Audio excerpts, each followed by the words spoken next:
আজকে একটি common problem নিয়ে আমি কথা বলবো, সেটা হচ্ছে ভিটামিন ডি স্বল্পতা। ভিটামিন ডি আমাদের শরীরের জন্য খুবই গুরুত্বপূর্ণ একটি উপাদান, যেটি আমাদের শরীরে ক্যালসিয়াম অ্যাবজর্পশন করতে সাহায্য করে, ক্যালসিয়াম ব্যবহার করতে সাহায্য করে এবং হাড়ের গঠনেও আমাদেরকে হেল্প করে থাকে। ভিটামিন ডির কোনো খাবার দাবার, কোনো শাকসবজি, কোনো কিছুতে ভিটামিন ডি পাওয়া যায় না।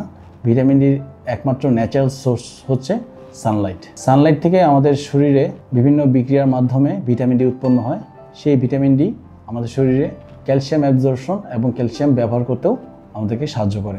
বর্তমানে ভিটামিন ডির কিছু ওষুধ পাওয়া যায়, সেটি খেলে ভিটামিন ডির যে স্বল্পতাটা সেটি কারেকশন করা যায়, কিন্তু ভিটামিন ডির প্রয়োজনীয় পরিমাণ মেনটেন করার জন্য আমাদের প্রতিদিন একটা নির্দিষ্ট সময় সানলাইটে এক্সপোজার প্রয়োজন। সানলাইট যদি আমাদের স্কিনে পড়ে লাগে, সেক্ষেত্রে স্কিনের থেকে লিভার, কিডনি হয়ে বিভিন্ন বিক্রিয়ার মাধ্যমে গিয়ে ভিটামিন ডি তৈরি হয়। তো প্রতিদিন সকালের দিকে 20 থেকে 30 মিনিট অথবা দুপুরের দিকে 15 থেকে 20 মিনিট সূর্যের আলোতে যদি আমরা থাকি, আমাদের গায়ের স্কিনে যদি সানলাইট লাগে পর্যাপ্ত পরিমাণ, সেক্ষেত্রে আমাদের ভিটামিন ডি স্বল্পতা থেকে আমরা রেহাই পাচ্ছি। তখন আমাদের আর আলাদা করে ওষুধ খাওয়ার প্রয়োজন পড়ে না। Eye care general hospital limited, address of your health.